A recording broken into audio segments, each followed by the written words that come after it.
Hello everyone, this is me Aakriti Mishra. Welcome back to my channel. तो आज हम अपने हिस्ट्री के थर्ड चैप्टर जिसका नाम है an empire across three continents उसका पार्ट 3 करने वाले हैं। तो हमने डिस्कस करा था ये इकोनॉमिक एक्सपेंशन, जिसमें कि हमने जाना था कि कैसे वो लोग ट्रेड वगैरह करते थे स्पेनिश ऑलिव ऑयल का, और उनके पास बहुत अच्छे इकोनॉमिक इंफ्रास्ट्रक्चर थे जैसे कि harbours, mine, quarries, brickyards, olive factories, ये सारी चीज़ें। एम्फोरे और ड्रेसल 20 नाम के दो, ये आप देख सकते हो इमेजेस में। इनकी वजह से ट्रांसपोर्टेशन लिक्विड्स जैसे कि वाइन और ऑलिव ऑयल पॉसिबल हो पाता था। एंड हमने फिर ये भी जाना कि कुछ रीजन्स इसी वजह से राइज करते थे और फेल करते थे। एंड इसके 3 फैक्टर्स थे: ऑर्गेनाइजिंग, प्रोडक्शन, ट्रांसपोर्ट और क्वालिटी। इफ़ आपने पार्ट 2 नहीं देखा है इस चैप्टर का तो आई वुड सजेस्ट कि आप उसे देखिए। मैंने पार्ट 1 और पार्ट 2 इन दोनों चैप्टर्स के अपलोड करे हैं अपने यूट्यूब चैनल पर, so you can watch it. Chapter 1 और चैप्टर 2 भी अपलोडेड है, तो आप उसे भी देख सकते हैं विथ इम्पॉर्टेंट MCQ क्वेश्चंस। तो लेट अस स्टार्ट। हमने जाना था कि जो रोमन टेरिटरीज थी उसमें कुछ एडवांस स्टेट थे तो कुछ लेस एडवांस्ड भी थे। हमें ट्रांसह्यूमन सिस्टम भी वहाँ पर देखने को मिलता है, जिसमें कि जो सेमी नोमैडिक कम्युनिटीज़ थी वो मूव करा करती थी एक जगह से दूसरी जगह पर, जैसे कि माउंटेन से प्लेन्स एरिया पर। और इस सिस्टम को हम लोग ट्रांसह्यूमन्स कहते थे। एंड वो लोग अपने घरों को भी लेकर मूव करा करते थे। एंड उनके जो घर होते थे वो ओवन शेप यानी कि भट्टियों के शेप के हुआ करते थे, जिनको हम लोग कहते थे मपालिया। तो ये हमने कल पढ़ रखा था, मैं आपको थोड़ा रिवाइज करा रही हूँ। धीरे धीरे रोमन स्टेट्स एक्सपैंड होते गए और जो पास्चर्स थे इन कम्युनिटी के वो घटते गए। उसके साथ साथ इनकी जो मूवमेंट थी यानी कि एक जगह से दूसरी जगह पर जो मूव कर रहे थे वो भी धीरे धीरे टाइटली रेगुलेट होता गया, कम होता गया। फिर हम लोग देखते हैं कि ऐसा ही नहीं था कि वो बहुत प्रिमिटिव थे, और भी चीज़ें हमें देखने को मिलती हैं। हमें diversified applications of water power देखने को मिलते हैं। वाटर पावर के मतलब हमें बहुत तरीके के एप्लीकेशंस वहाँ पर देखने को मिलते हैं मेडिटेरेनियन के इलाकों के पास। उसके साथ साथ हमें मिलिंग टेक्नोलॉजी में, पावर्ड मिलिंग टेक्नोलॉजी में एडवांसमेंट देखने को मिलती है। हाइड्रोलिक माइनिंग टेक्निक्स हमें देखने को मिलती हैं in the Spanish gold and silver mine and the gigantic industrial scale on which those mines worked. So ये सारा हमें एक ऑर्गेनाइज्ड नेटवर्क वहाँ पर देखने को मिलता है। एंड हमें ये देखने को मिलता है कि वहाँ पर जो मनी का यूसेज था वो बहुत ज़्यादा था। कमर्शियल बैंकिंग नेटवर्क्स वहाँ पर थे, और यही सारे रोमन इकोनॉमी के इंडिकेटर्स थे। और फिर हमें लास्ट में पॉइंट गिवन है Baetica, Campania in Italy, southern Gaul, Sicily, Galilee, Byzacium, Fayum व डेंसली सेटल्ड। मतलब यहाँ पर लोग ज़्यादा रहते थे एंड यहाँ के लोग बहुत वेल्दीएस्ट यानी कि रिच हुआ करते थे। एंड इफ हम बात करें कंपेनिया की, जो कि आपका इटली में है, वो वाइन के लिए बहुत फेमस था। सिली जो था वो आपका वीट के लिए था। एंड गैलिली था आपके सॉइल फर्टिलिटी के लिए। ओके, सो अब हम बात करने वाले हैं स्लेवरी की। स्लेवरी के बारे में आपने बहुत बार पढ़ा होगा। फ्रेंच रेवोल्यूशन चैप्टर जब हमने 9th में पढ़ा था, हमने तब भी स्लेवरी के बारे में जाना था। तो स्लेवरी रोमन एम्पायर में भी थी एंड ये बहुत ही डीपली रूटेड थी एंशियंट वर्ल्ड में। मेडिटेरेनियन और ईस्ट वगैरह के इलाकों के पास स्लेवरी वगैरह हमें देखने को मिलती थी। क्रिश्चियनिटी जो कि आपकी स्टेट रिलीजन बन चुकी थी, वो भी कुछ नहीं कर पाई थी स्लेवरी को हटाने के लिए। और अगर हम बात करें ऑगस्टस जो कि राजा थे, अगर हम उनके अंडर की बात करें, उनके रेजिमे की बात करें, तो उस वक्त 3 मिलियन यानी कि 33 लाख स्लेव्स हुआ करते थे। इटालियन पॉपुलेशन आपकी 7.5 मिलियन है, और उसमें से 3 मिलियन आपके सिर्फ स्लेव्स ही हैं। तो आप देख रहे हो 7.5 मिलियन की इटालियन पॉपुलेशन में आपके 3 मिलियन तो स्लेव्स ही हो चुके हैं। तो ऐसे में पता चलता है कि रोमन एम्पायर में भी स्लेवरी प्रैक्टिस करी जाती थी, और क्रिश्चियनिटी जो कि एक स्टेट रिलीजन बन चुका था वो भी कुछ नहीं कर पाया इसको हटाने के लिए। ओके, अब ये जो स्लेव्स होते थे ये बेसिकली एक इन्वेस्टमेंट की तरह होते थे। इन्वेस्टमेंट, यू ऑल नो, हम चीज़ में इन्वेस्ट करते हैं ताकि वो आगे जाके हमें प्रॉफिट दे सके, राइट? वैसे ही स्लेवरी भी था। हमें एक रोमन राइटर भी सजेस्ट करते हैं, ये हमें देखने को मिलता है कि वो कहते हैं कि हमें स्लेव्स को, मतलब देखो हमें एविडेंसेस वगैरह मिले हैं, राइट? तो ऐसे ही हमें एक रोमन राइटर का भी एविडेंस मिला है जो कि कहता है कि हमें स्लेव्स को उधर नहीं भेजना चाहिए जहाँ पर ज़्यादा लोग हैं, क्योंकि वो बीमार हो सकता है, उसे मलेरिया हो सकता है। अब ऐसा नहीं है कि ये स्लेव्स के थ्रू बहुत एम्पैथेटिक हो रहे हैं या सिंपैथेटिक हो रहे हैं, ऐसा कुछ नहीं है। ये बस इसलिए ऐसा कह रहे हैं क्योंकि अगर स्लेव्स वगैरह बीमार हो जाएंगे तो फिर इनका काम कौन करेगा?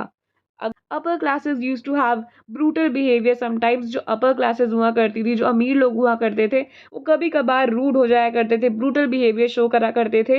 ब्रूटल का मतलब आपको पता ही होगा, मतलब बदतमीजी से पेश आते थे एंड ऑल दैट। लेकिन जो ऑर्डिनरी, जो साधारण लोग हुआ करते थे, वो कंपैशनेट होते थे, उनके अंदर कंपैशन होता था इन स्लेव्स के टूवर्ड्स। अब जैसे जैसे वॉर वगैरह कम होने लग गई, लेस वाइड स्प्रेड होने लग गई, वैसे वैसे ही जो है आपका जो स्लेव्स वगैरह का सप्लाई था वो भी कम होने लग गया। It tended to decline.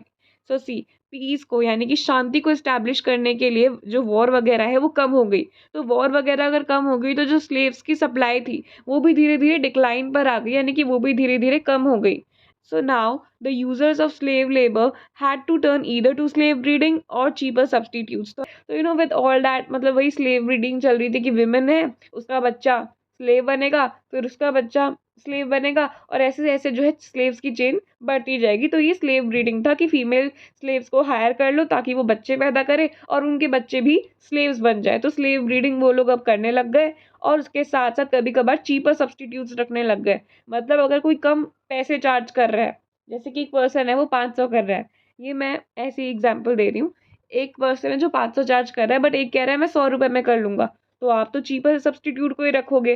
तो वही कि जो सस्ते में काम कर लिया करता था उसको दूसरे की जगह हटा करके रख लिया करते थे। इनफैक्ट जो फ्री लेबर हुआ करते थे वो पब्लिक वर्क वगैरह में बहुत ज़्यादा देखे जाते थे रोम में, because an extensive use of slave labour would have been too expensive.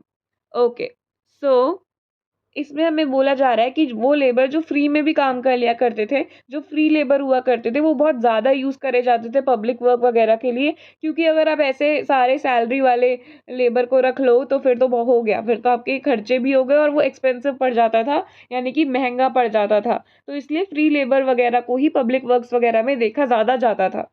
Slaves had to be fed and maintain throughout the year. अब आपने स्लेव्स को रखा है तो उसको खाने पिलाने की जिम्मेदारी, उसके मेंटेनेंस की जिम्मेदारी, बेसिकली उसके हेल्थ वगैरह की जिम्मेदारी भी उसी पर्सन की बन जाती है जिसका वो स्लेव है। जो मास्टर्स हुआ करते थे, स्लेव्स है तो इनके मास्टर भी होंगे, तो जो मास्टर्स हुआ करते थे वो कभी कभार इनको कोई बिजनेस रन करने के लिए दे दिया करते थे, इनके खुद का, ठीक है, या फिर कभी कभार अपना ही बिजनेस संभालने के लिए इनको दे दिया करते थे। तो स्लेवरी जो कि हम हमेशा से लगभग पढ़ते ही आए हैं, 9th में भी फ्रेंच रेवोल्यूशन में पढ़ा था। अब आप मुझे कमेंट में बताना if आपको पता है तो, कि स्लेवरी फ्रांस में कब अबॉलिश हुई थी, ठीक है, मतलब कब पूरी तरीके से अबॉलिश हुई थी, वो मुझे आप बताओ if आपको पता है तो।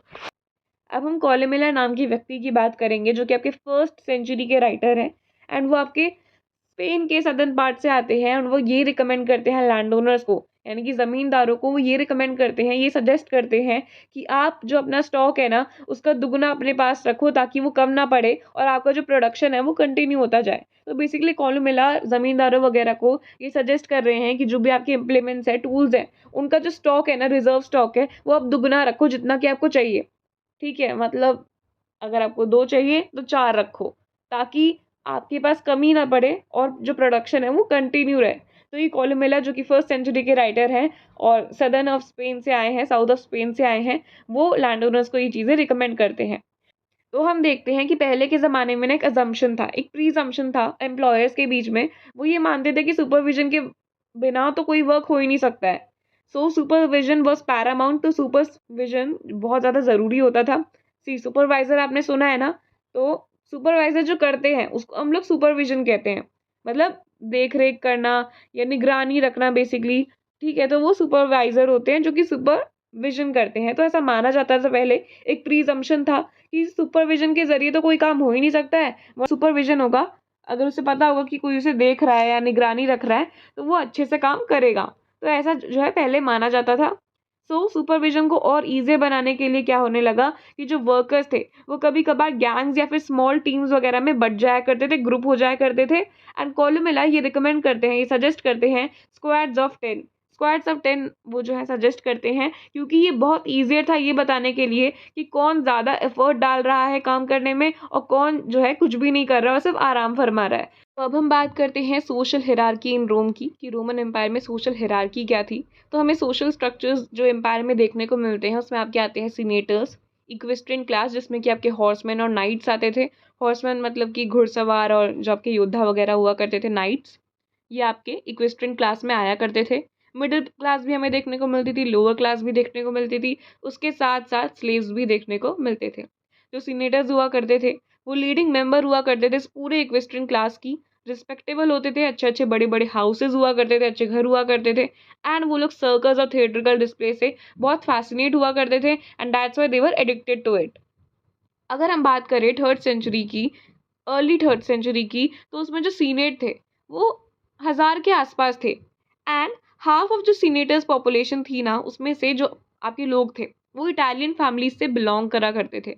लेकिन अगर हम लेट एम्पायर की बात करें आगे जाके, लेट एम्पायर मतलब कि मैंने आपको बताया था ना कि रोमन एम्पायर 2 पीरियड में हमने डिवाइड करा है, अर्ली और लेट। तो अर्ली में आपका बिफोर 3rd सेंचुरी आ जाएगा और लेट में आपका आफ्टर 3rd सेंचुरी आ जाएगा। तो लेट एम्पायर मतलब कि जब 3rd सेंचुरी के बाद का जो एम्पायर हम लोग देखें, तो जो सीनेटर्स थे और जो इक्वेस्ट्रियन थे, वो एक साथ मर्ज हो गए, एक साथ मिल गए और उन्होंने एक साथ फॉर्म करी आपकी एक्सपैंडेड एरिस्टोक्रेसी। इन दोनों को एक साथ बोला जाने लगा एक्सपैंडेड एरिस्टोक्रेसी, जब आपके सीनेटर्स और इक्वेस्ट्रियन ये दोनों मिल गए। सीनेटर्स और इक्वेस्ट्रियन जब आपके मिल गए, मर्ज हो गए, तो उन्होंने साथ में फॉर्म करा आपका यूनिफाइड एंड एक्सपैंडेड एरिस्टोक्रेसी। जो मिडिल क्लास थी now consisted of the considerable mass of persons connected with imperial service in the bureaucracy and army. तो जो मिडिल क्लास हुआ करती थी, वो अक्सर आपके ब्यूरोक्रेसी से यानी कि एरिस्टोक्रेसी से या आर्मी से बहुत ज़्यादा कनेक्टेड हुआ करती थी एंड उसके साथ साथ इसमें भी मिडिल क्लास में हमें बहुत प्रॉस्परस यानी कि रिच मर्चेंट्स देखने को मिलते थे, फार्मर्स देखने को मिलते थे एंड हमें कुछ ऐसे देखने को मिलते थे जो कि आपके ईस्टर्न प्रोविंसेस में थे। तो हमने एम्पायर का सोशल स्ट्रक्चर देखा जिसमें कि हमने सीनेटर्स को जाना, एक वेस्टर्न क्लास को जाना जिसमें कि हॉर्समैन और नाइट्स आते थे, मिडिल क्लास, लोअर क्लास और स्लेव्स को जाना। हमने जाना कि सीनेटर्स जो है आपके लीडिंग मेंबर हुआ करते थे, रिस्पेक्टेबल होते थे, अच्छे-अच्छे बड़े-बड़े हाउसेस हुआ करते थे एंड ये सब। फिर हमने जाना कि सीनेट पहले 1000 के करीब थे, लेकिन हमने ये भी जाना कि हाफ ऑफ द सीनेटर्स आपकी इटालियन फैमिली से बिलॉन्ग करा करते थे एंड जब 3rd सेंचुरी के बाद की हम लोग बात करें, तो सीनेटर्स और इक्वेस्ट्रियन ने एक साथ मिलकर बना लिया आपकी एक्सपैंडेड एरिस्टोक्रेसी। फिर हम मिडिल क्लास देखते हैं जिसमें कि आपके बहुत प्रॉस्पेरस मर्चेंट्स देखने को मिलते हैं, फार्मर्स देखने को मिलते हैं एंड वो लोग देखने को मिलते हैं जो कि आपके ब्यूरोक्रेसी और आर्मी से कनेक्टेड होते हैं। एंड पता है क्या, ये जो आपके एक्सपैंडेड एरिस्टोक्रेसी हुआ करते थे ना, ये आपके वेल्दी तो हुआ करते थे, मतलब रिच और प्रॉस्पेरस तो हुआ करते थे, लेकिन मिलिट्री के मामलों में ये अच्छे नहीं हुआ करते थे, मतलब पावरफुल नहीं थे। इनके पास वो पावर काइंड ऑफ नहीं थी, ये लोग पावरफुल नहीं थे। रिच थे, वेल्दी थे, प्रॉस्पेरस थे, बट ये लोग पावरफुल नहीं थे अगर हम कंपेयर करें मिलिट्री इलाइट्स की। और मिलिट्री इलाइट्स आपके नॉन एरिस्टोक्रेटिक थे।